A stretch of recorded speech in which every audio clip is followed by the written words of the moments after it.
예, 안녕하세요. 자, 그럼 기도하고 시작하겠습니다. 성부와 성자와 성령의 이름으로 아멘. 아버지 하느님, 9월 순교자 성월을 보내고 있습니다. 시대가 많이 달라졌습니다. 그렇지만 당신을 따르는 데 있어서 겪는 어려움은 정도와 또 모양은 달라도 예나 지금이나 쉽지만은 않은 때가 있다고 느낍니다. 주님, 200년 전 또 100년 전 우리 신앙 선조들의 그 어려움 저희들이 좀 더 가까이 깊이 느낄 수 있도록 도와주시고 그 어려움을 이겨낸 하느님의 사랑, 어려움보다 더 큰 그 사랑을 깨달아 알 수 있도록 도와주십시오. 저희들의 삶에 늘 함께 하시는 우리 주 예수 그리스도를 통하여 비나이다. 아멘. 성부와 성자와 성령의 이름으로 아멘. 반갑습니다. 오늘도 변함없이 이렇게 많은 분들 찾아주셔서 감사합니다. 제가 오늘은 오면서 그런 생각이 문득 들었어요. 하도 대면 강의를 안 하다 보니까 오늘은 대체 몇 분이나 들어오실까? 가서 괜히 허공에 대고 허탕치는 그런 시간은 아닐까? 이런 생각을 잠깐 해봤는데요. 아닌 게 아니라 이거 와보니까 그것은 헛된 생각이었다. 깨라. 현실은 변해가고 있다. 이런 것을 다시 한번 일러주시는 것 같습니다. 오늘은 순교자 성월을 맞아서요. 순교자 영성에 대해서 좀 배워보려고 합니다. 단지 지식적인 차원만이 아니라 우리들의 삶에 다가오는 그런 지식 또 지혜가 되기를 빌면서요. 오늘 강의를 시작하기 전에 이제 동영상을 함께 보고 시작하겠습니다. 최근에 아주 중요한 역사적인 발굴 사건이 있었습니다.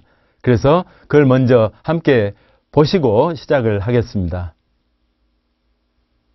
이 한국 천주교의 첫 순교자인 윤지충 바오로의 유해가 230년 만에 발견됐습니다. 세계 가톨릭 교회사에 기록될 큰 일이라는 평가가 천주교계에서 나오고 있습니다. 서윤덕 기자입니다. 호남 천주교 역사를 간직한 전북 완주의 초남이 성지 천주교 전주교구가 지난 3월 이곳을 정비하다가 유해를 발견했습니다. 230년이 지났음에도 불구하고 전반적으로 상태가 굉장히 양호해서 천주교 전주교구는 외부 전문가 검증을 거쳐 이 유해를 윤지충 바오로로 판단했습니다. 해부학적으로 순교 흔적이 발견됐고 유전자 검사에서도 후손들과 일치했습니다. 또 함께 나온 유품에도 인적사항이 적혀 있었습니다. 윤지충 바오로는 사촌인 정약용을 통해 천주교를 접한 뒤 제사를 폐지했다가 1791년 시내바켓 때 순교했습니다.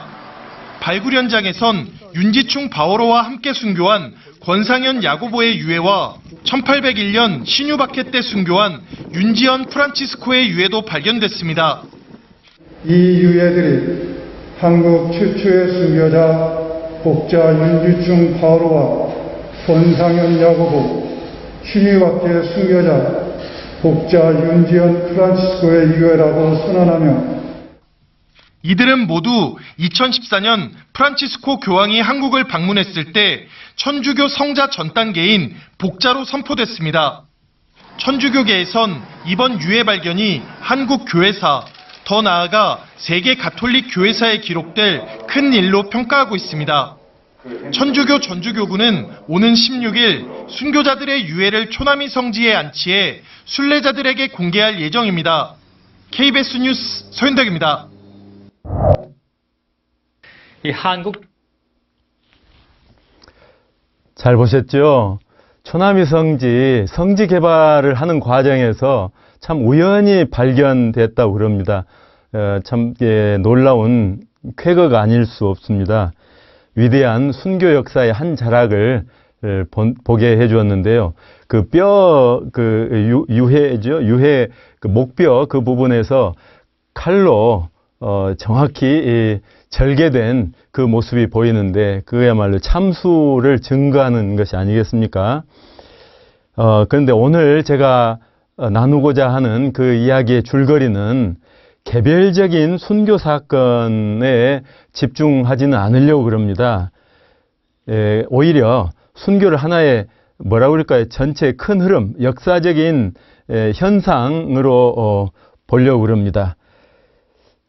그래서 순교냐 배교냐 이 이분법에 이렇게 국한되지 않고 좀 시야를 넓혀서 전체의 어떤 우리 역사 또는 우리 신앙생활의 차원에서 우리를 뭐라고 그럴까요? 객관화시켜서 볼 수 있는 그런 계기를 삼아 보려고 그럽니다.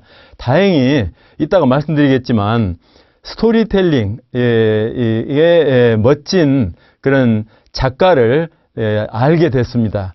그분의 안내를 받아가면서 이 일을 좀 해볼까 합니다. 참 큰 도움을 받았습니다. 감사드리면서 이 강의를 시작합니다. 오늘의 주제를 몇 가지로 먼저 정리해서 말씀을 드려보고 싶습니다. 물론 이거 외에도 당연히 전제할 것은 순교는 신앙의 가치가 얼마나 높은 것인지를 보여줍니다. 다시 말해서 신앙은 삶의 장식품이 아니라는 것을 순교자들은 분명히 보여준다는 것이죠. 우리가 해야 될 일은 또 저 같은 사람이 하는 일은 그 당대의 언어로 표현된 하느님 사랑 또는 이웃 사랑을 오늘날의 언어로 통역해내는 일일 겁니다. 제가 예전에 빅토르 프랭클이 쓴 죽음의 수용소라는 책을 읽었습니다. 그 아우슈비츠 수용소에서 거의 모든 사람들이 죽어가는데 의사라는 것 때문에 특전적으로 여기저기 불림을 받아서 다니면서 목숨을 건지는 그런 경우에 이분이 그것을 보고 리포트로 한 그 책이었습니다. 죽음의 수용소에서 그 책을 읽고 뭐라고 그럴까요? 참 먹먹했습니다. 현실과 너무도 다른 상황, 그러나 뭔가 우리 삶에 근본적인 질문을 던지는 그런 내용을 접하고 어떻게 정리를 해야 좋을지도 모르겠고, 그러나 무시할 수는 없는 엄청난 사건, 이것을 겪은 것과 비슷한 느낌이 들었습니다. 순교자들의 그 삶과 죽음, 신앙에 대한 어떤 증거, 이것들은 우리에게 뭔가 엄청난 것을 던져줍니다. 그런데 이 너무도 다른 상황 때문에 우리에게 먼 강 건너의 사건처럼, 강 건너의 불처럼 보여지는 것도 사실이지 않습니까? 그래서 신앙의 본질이 뭔가, 우리가 믿는다는 것이 뭔가, 믿음으로 산다는 것이 뭔가에 대한 그분들의 증거 또는 증언을 오늘날의 언어로 풀어 설명하는 것이 저 같은 사람이 해야 될 일이고, 또 우리 신자들이라면 묵상 가운데 추구해야 될 화두가 아니겠는가 싶은데요. 오늘은 그 중에 하나, 정답이라고 할 수는 없고요. 하나의 물음표 또는 거기에 다가가는 노력이라고 하겠습니다. 여러분들이 답을 얻어가시는데 참고가 되는 그런 역할로 충분하다고 저는 생각을 합니다. 그래서 순교는 최고의 사랑입니다. 하느님 사랑인 것은 물론이죠. 근데 이웃 사랑에 대한 것이기도 하다는 거죠. 하느님 사랑에 대한 부분은 충분히 강조가 되어 왔습니다. 제가 오늘 특별히 방점을 두어서 말씀을 드리려고 하는 것은 이웃 사랑에 대한 것입니다. 간단히 말씀드리면 이렇습니다. 순교는 인간편에서 분명 용기를 필요로 하는 행동입니다. 그러나 그 용기라고 하는 것이 이 세상적인 용기는 아니라는 것입니다. 쉽게 말하면 제가 좀 거친 표현 써서 미안합니다. 깡다구로 죽는 것이 아닙니다. 이를 악문 것 또는 두 손을 불끈 쥐고 자기에게 칼을 휘두르는 희광이를 보고 두고 보자 하고 이렇게 노려보는 그런 순교자를 생각하기가 어렵지 않습니까? 마음에 미움이 들어가 있다면 순교하기는 어려울 것 같습니다. 그래서 마카베오서의 그 어머니와 7 아들의 이야기가 나오지 않습니까?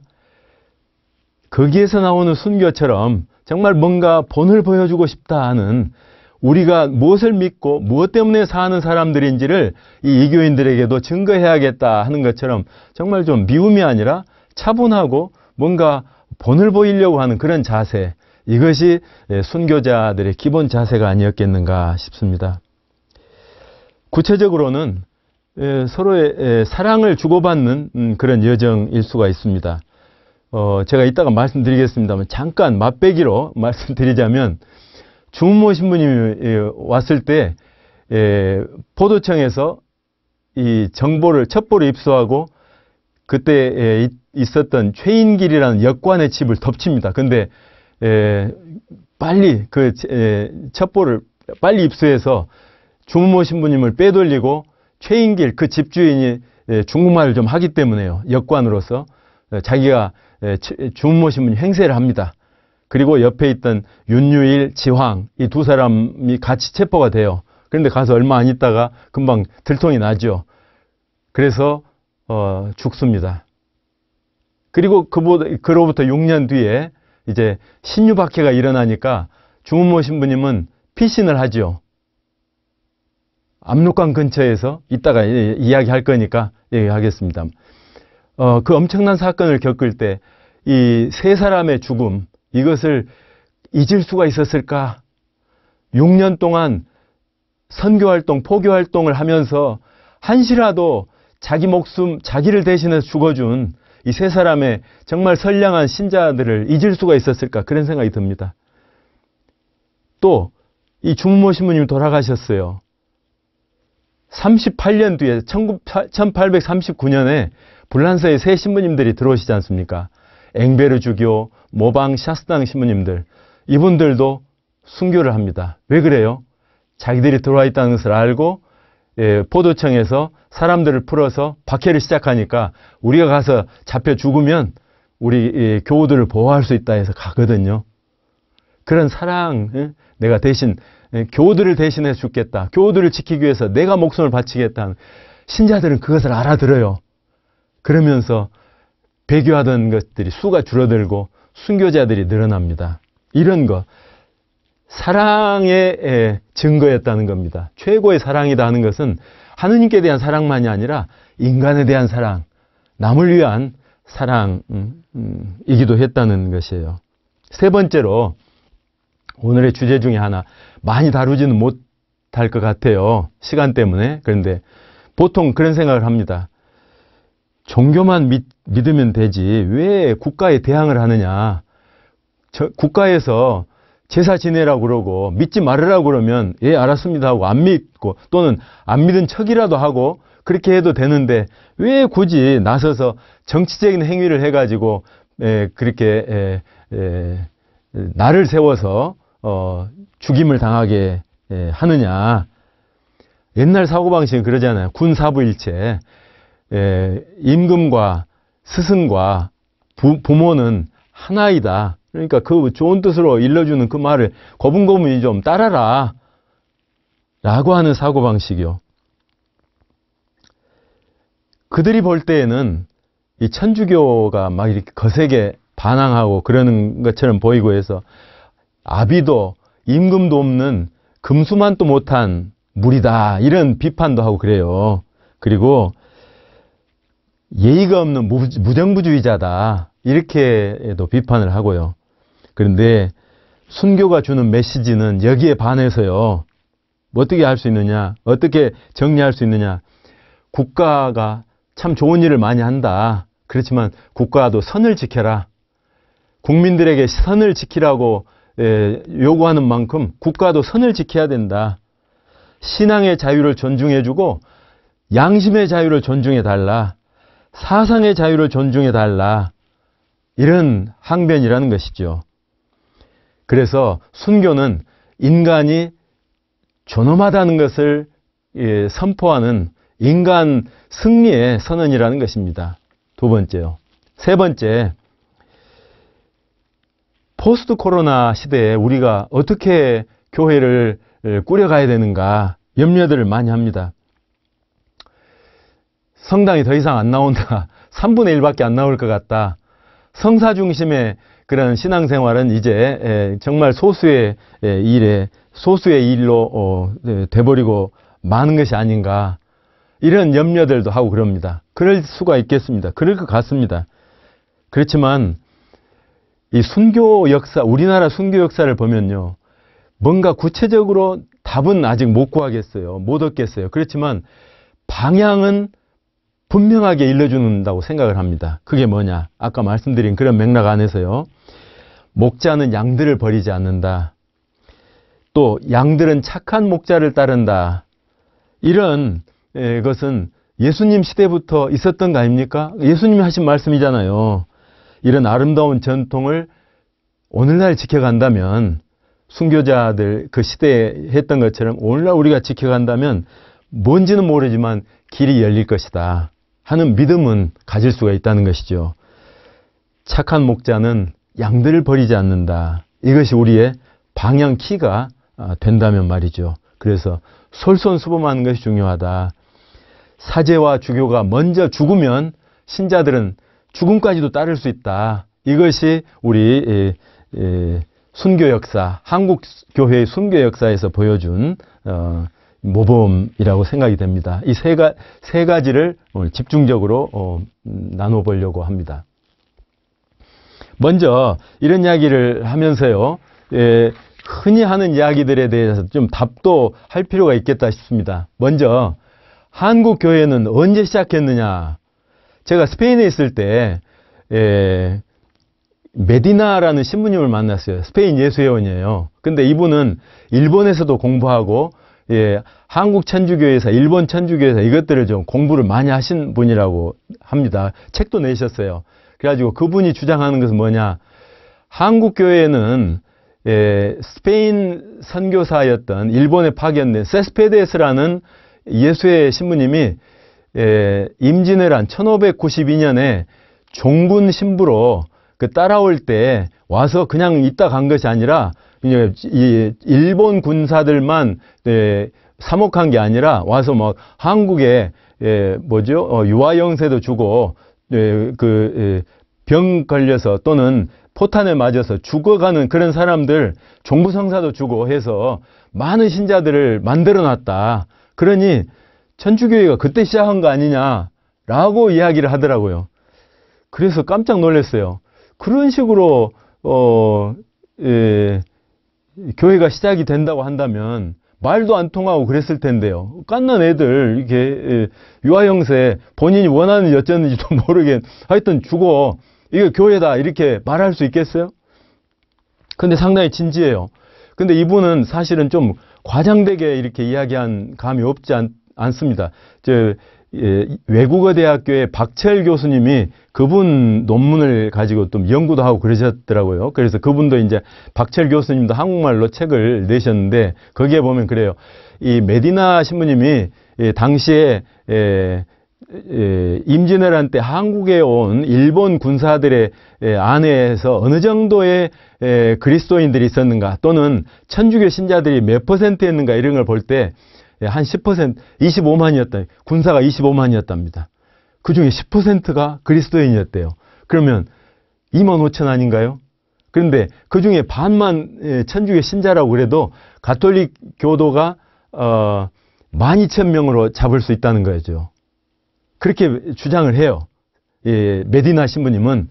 그런데 실제로 세스페데 신부님이 본국에 보고한 내용을 보면 이 종군 신부로 따라가는데 이들 중에는 이 일본 군들 중에는 2,000명 가량의 천주교 신자가 있다. 나는 이들을 돌보기 위해서 간다. 이렇게 이야기한다는 거예요. 그러니까 그래도 2,000명도 적은 숫자는 아니죠. 어쨌든 이렇게 따라왔어요.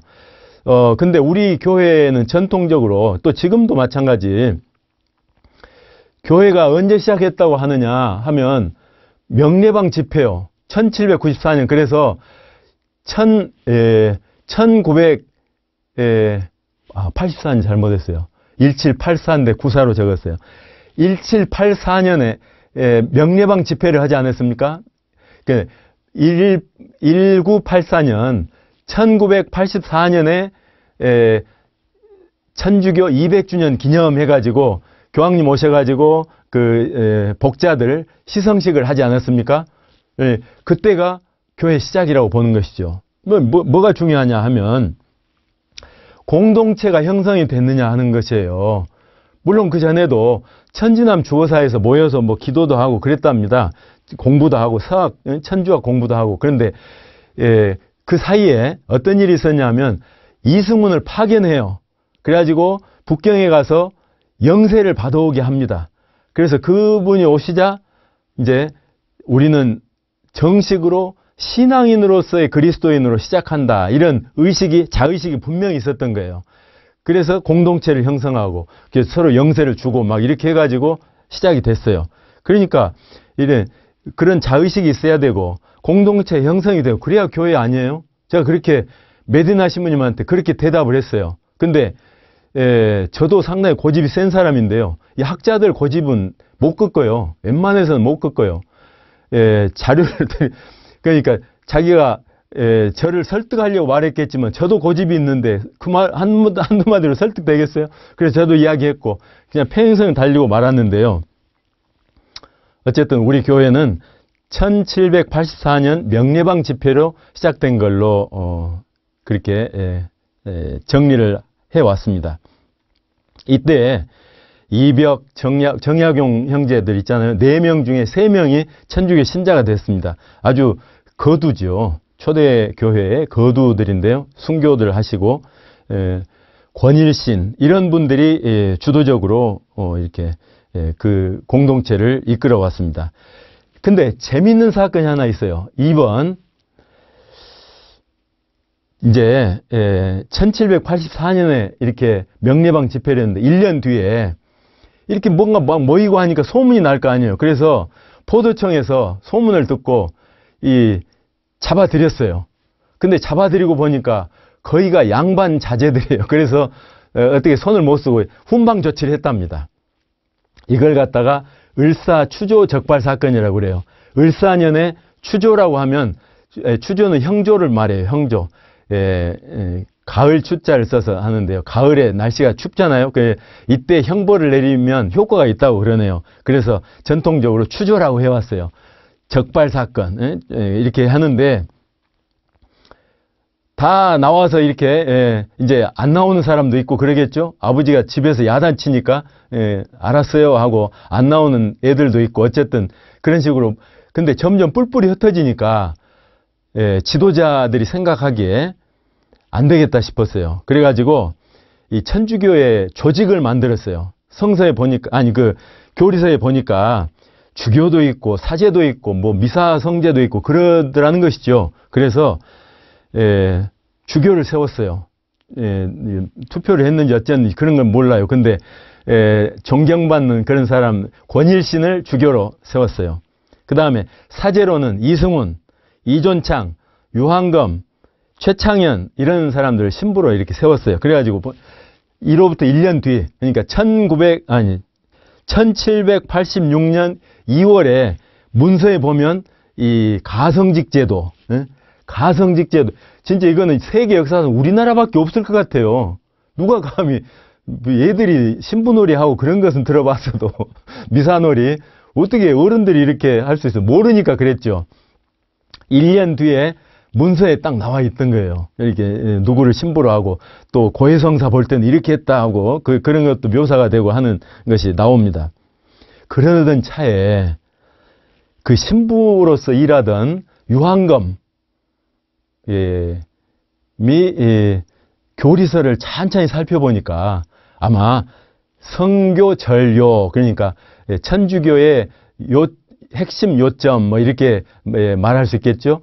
그 책을 천천히 읽어보니까 미사성제는 칠성사는 주교의 서풍을 받은 로마 가톨릭의 정식으로 서풍을 받은 사제들만 집행할 수 있다 이런 내용이 나오더라는 거예요. 그래서 조심스럽게 동료들한테 그 이야기를 했어요. 그러니까 아 그렇구나 큰일 났다 하고 이제 하던 일을 딱 덮고 북경에 정식 교회에 문의를 해요. 그러니까 이제 몇 년 뒤에 옛날에 뭐 자주 왕래가 없었겠죠. 그러니까 1789년에 한 3년 뒤, 3, 4년 뒤죠. 그때 가서 윤유일이 가서 물어보니까 안 된다 하지 말아라 하고 조상 제사 지내면 안 되고 또 그래서 신앙생활을 할 수 있도록 사제를 곧 파견하겠다 하고 이제 해서 마무리가 돼요. 그러던 사이에 1791년 아까 KBS 뉴스에서 나온 그 신해년의 윤지충 권상현이 어머니가 돌아가셨는데 권씨예요. 어머니가 돌아가셨는데 제사를 안 지내고 위패를 불살라버리고 이렇게 하는 일이 있었어요. 그래서 이럴 수가 있느냐 해가지고 잡아다가 혼을 내고 참수를 시켜요. 근데 그 용렬 천주교회사에 보면 그때 신자들 사이에는 묘하게 초기부터요 순교자들이 어떤 영험한 기운을 갖는다, 또 뭐 치유의 능력을 이렇게 얻을 수 있다 해서 그 피를 이렇게 수건으로 받아다가요 이게 하면서 모셔다가 이렇게 하는데 그때 썼던 수의하고 수건 이런 것들 갖다 수건을 짜서 이렇게 병자에게 먹이고 그래서 낫기도 하고 그런 일들이 있었다고 보고가 됐다는 겁니다. 어쨌든 초기부터 순교 신앙에 대해서 어떤 신심이 있었다는 것을 확인할 수가 있는 사건이었습니다. 그 다음에 이제 이것이 이제 명례방 모임입니다. 뭐 이렇게 있지만 이런 사람들 양반이죠. 또 이런 사람들은 중인이나 상민이겠죠. 또 상투조차 없는 이런 모자, 패랭이도 없는 안 쓰고 있는 이런 사람은 뭐 그냥 보통 사람이죠. 노비일 수도 있고 하여튼 상민이죠. 보통 상자. 그래서 평등 사상이 그대로 반영된 겁니다. 여기에는 계급이 없었어요. 그러니까 누가 좋아하겠어요? 양반 좋아하기보다도 상민들이 좋아했어요. 그래서 황사형 백서에 보면 여신도 그러니까 남녀 차별도 없고요. 여신도가 3분의 2 정도는 되고 정말 그 상민들이 수가 많았다. 절반 이상이 됐다. 이런 보고가 나와요. 그래서 어쨌든 주문모 신부님이 이제 들어오게 됩니다. 아까 말씀드린 대로 이렇게 기다려라. 그런다고 해서 신부 임명하고 그러지 말아라. 가성직제도는 안 된다 하니까 기다리게 됐는데요. 1795년에 이제 중국인 출신 신부님이 처음으로 한국에 들어옵니다. 최초의 선교사는 그러니까 불란서 선교사가 아니고 중국인이었어요. 중국인. 주문모 신부입니다. 그런데 들어온 지 얼마 안 됐을 때 들어오자마자 최인길이라는 사람의 집에 역관이었어요. 통역하는. 그래서 문물이 세상 문물에 좀 밝았겠죠. 이분이 이제 집에 모셨는데 한영익이라는 배교자가 밀고를 했어요. 그래가지고 관청에서 들이닥쳐서 다들 잡아갔는데 아까 말씀드린 대로 이제 됐습니다. 그런데 최인길은 윤유일 지황과 함께 가서 장사라고 그러죠. 모진 매를 맞고 죽었어요. 지쳐서 죽었어요. 그 시체를 한강에 갖다 버렸답니다. 참 본때를 보인 것이겠죠. 이렇게 순교자들이 한 사람, 두 사람 이렇게 나온 겁니다. 그런데 아까 말씀드린 대로 제가 그것을 오랫동안 생각을 못했어요. 이번에 강의 준비하면서 또 이따가 말씀드릴 신부 주문모라는 소설을 읽으면서 좀 주문모 신부님 입장에서 이 세 사람을 얼마나 잊을 수가 없었을까를 곰곰이 생각을 하게 됐습니다. 6년이란 세월, 한국에 조선이란 땅에 들어와서 포교 활동을 한 지 얼마 안 됐을 때 자기를 대신해서 기꺼이 죽어간 교우 세 사람을 어찌 잊을 수가 있었겠습니까? 그런데 어쨌든 이렇게 해서 이 집에 더 이상 있을 수가 없게 됐습니다. 그러자 지금 여러분 북촌 쪽이라고 그러네요. 이 최인길의 집도 그러고 강완수 골론바의 집도 그러고 북촌 쪽에 있었답니다. 북촌이 어딘지 아시죠? 서울 광화문을 남쪽에서 보다 보면 오른쪽이 북촌이에요. 왼쪽이 서촌이고 북촌에는 양반들이 많이 살았답니다. 서촌에는 중인 계급들이 많이 살았고요. 어쨌든 최인길의 집도 그렇고 강완수 골론바의 집도 북촌 쪽에서 가까이 있었다고 그럽니다. 일로 모셨습니다. 강완수 골론바는 이따 한번 볼까요? 이게 먼저 그림을 먼저 여기 주문모 신부님 대신 돌아가신 세 분요. 최인길 마티아, 윤유일 바오로, 지황 사바. 이분들은 2014년에 프란치스코 교황님 오셨을 때 124위인가요? 그때 복자품에 오르셨어요. 이분이 강완수 골론바입니다. 주문모 신부님이 여성 신도회장에 임명을 했어요. 정말 좀 똑똑하게 생겼지 않습니까? 잘 그린 것 같아요. 앞으로 다시 가보겠습니다. 이제 이분이 6년 동안 주문모 신부님을 은거시킵니다. 처음에는 이제 시어머니와 같이 살았는데 시어머니도 모르는 상태에서 그렇게 얼마를 지냈답니다. 근데 함께 살면서 그게 또 미안할 일이고 또 언젠가는 아시게 될 것이라 말씀을 드려요. 그러니까 당연히 모셔야지 해서 이제 대청 마루를 뜯어가지고 그 밑에 모셨답니다. 그러니까 얼마나 답답했겠어요. 우리 지금 코로나 자가격리하고 그러는데요. 그런 것처럼 본의 아니게 격리 수용된 것입니다. 그러다가 이제 어쩔 때 한 번씩 실제로 성사 집행도 해야 되고 그러니까요.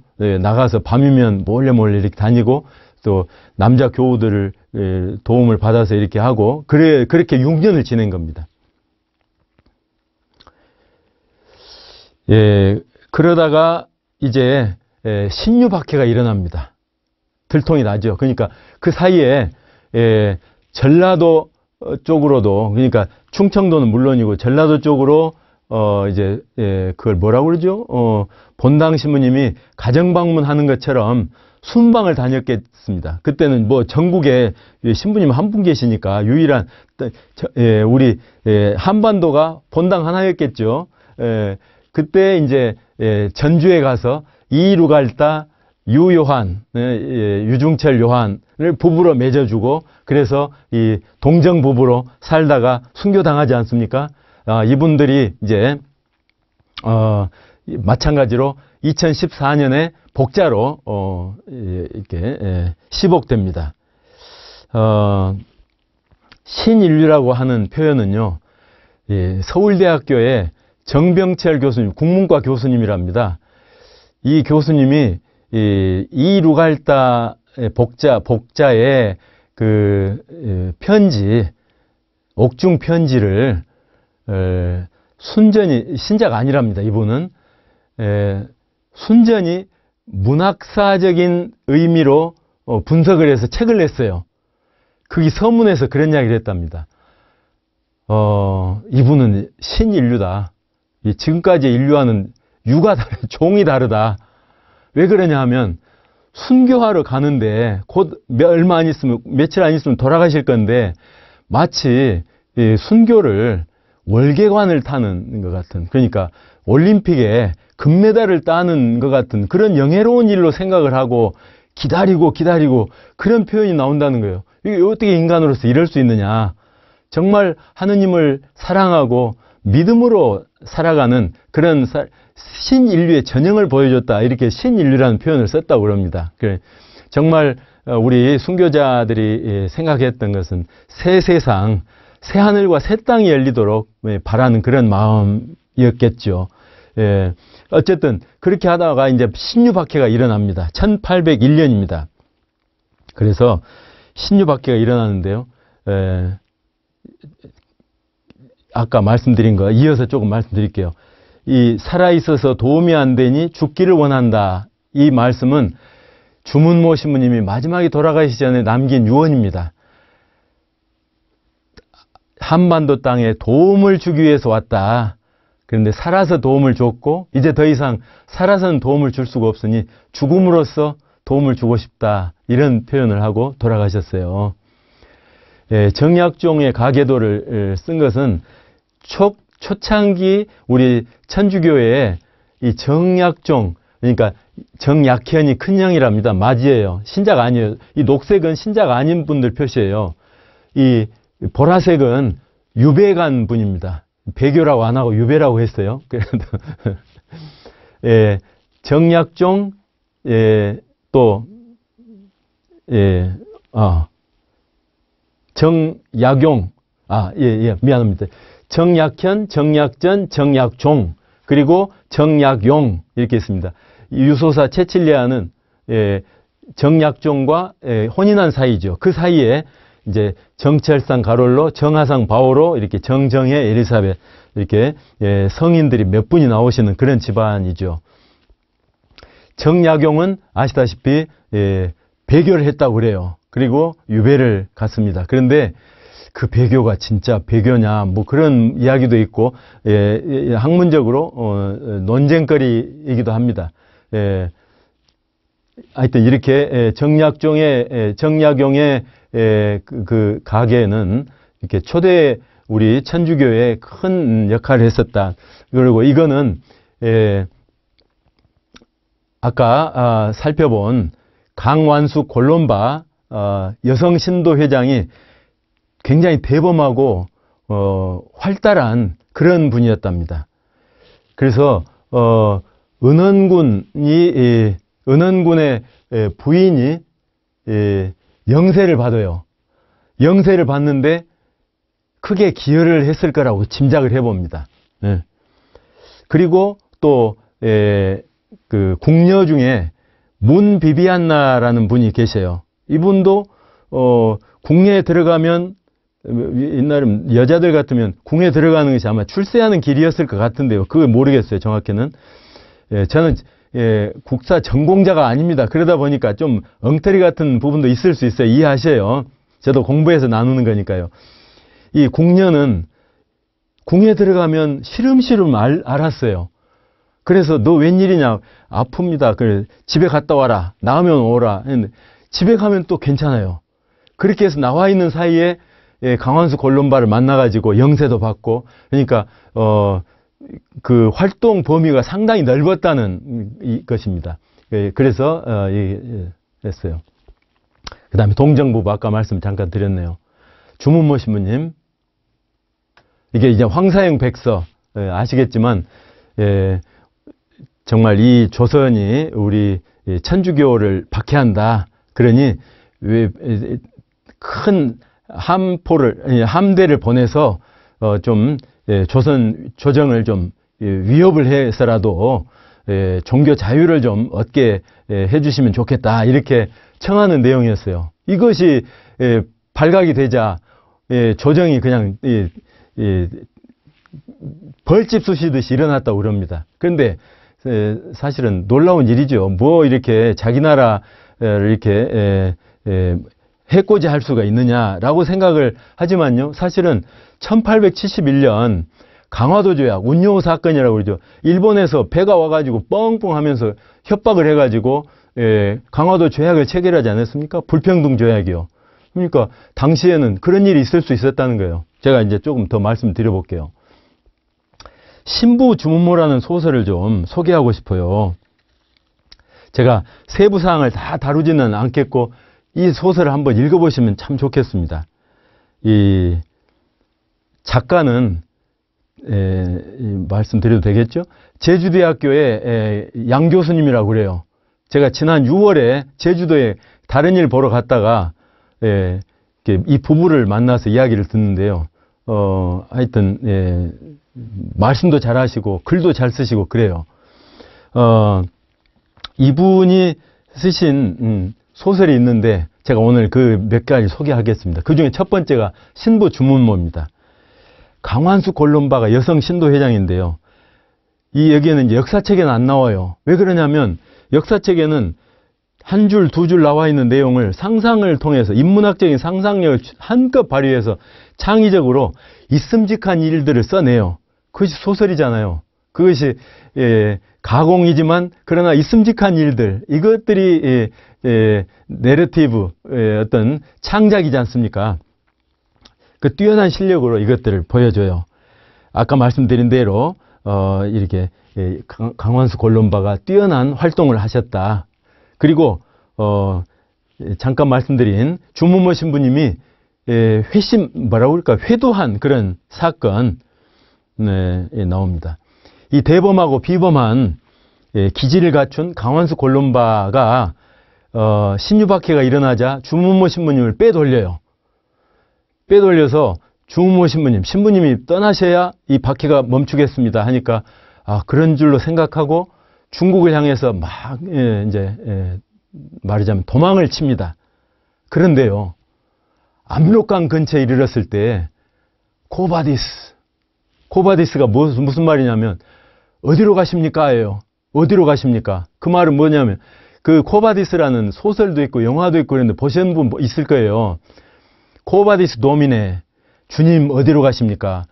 로마에 박해가 일어나요. 그러니까 베드로가 교회 지도자로서 자기가 살아야 교회가 유지될 것이기 때문에 자기는 살아야겠다고 이제 다른 사람들에게 그 교회를 맡기고 이제 빠져나가는 거예요. 로마 국도, 일본 국도를 통해서 빠져나가고 있습니다. 근데 저쪽에서 누가 걸어와요. 로마를 향해서. 가까이 가서 보니까 예수님이에요. 코바디스 도미네, 주님 어디로 가십니까? 하니까 네가 도망가니까 내가 대신 가서 죽어야겠다 해서 아이고 죄송합니다 하고 무릎 꿇고 갖고 있던 지팡이를 탁 땅에 꽂았는데 그 지팡이에서 줄기가 돋아나고 나무가 됐다는 그런 전설 같은 이야기가 있습니다. 돌아가서 로마에 가서 이제 나는 예수님이 십자가에 못 박혀 돌아가셨지만 나는 그렇게 죽을 수 없다. 스승 제자로서 자격도 없기 때문에 거꾸로 나를 매달려 다오 해가지고 역십자가로 해서 돌아가시지 않았습니까? 그것이 코바디스입니다. 주문모 신부님 역시 내가 이렇게 떠나고 나면 포도청에서 내가 떠난 줄을 알지 못한다면 나를 찾기 위해서 계속 신자들을 잡아들일 텐데 언제 끝날 것인가? 안 되겠다. 난 돌아가야 된다. 해서 세 사람의 그 은인들, 생명의 은인, 아까 지왕사바 이야기했죠. 그분들과 함께, 그분들에 대한, 뭐라고 그럴까요? 고마움 또는 죄책감, 뭐 이런 것이 있겠죠. 그것과 함께 신자들을 살려야겠다. 더 이상의 희생이 있어서는 안 된다 해서 와서 자수하고 돌아가십니다. 살아있어서 도움이 안 되니 죽기를 원한다 하는 겁니다. 자, 시간이 제법 됐습니다. 한 10분 정도 쉬었다가 둘째 시간 하도록 하겠습니다. 좀 쉬십시오. 수고하셨습니다.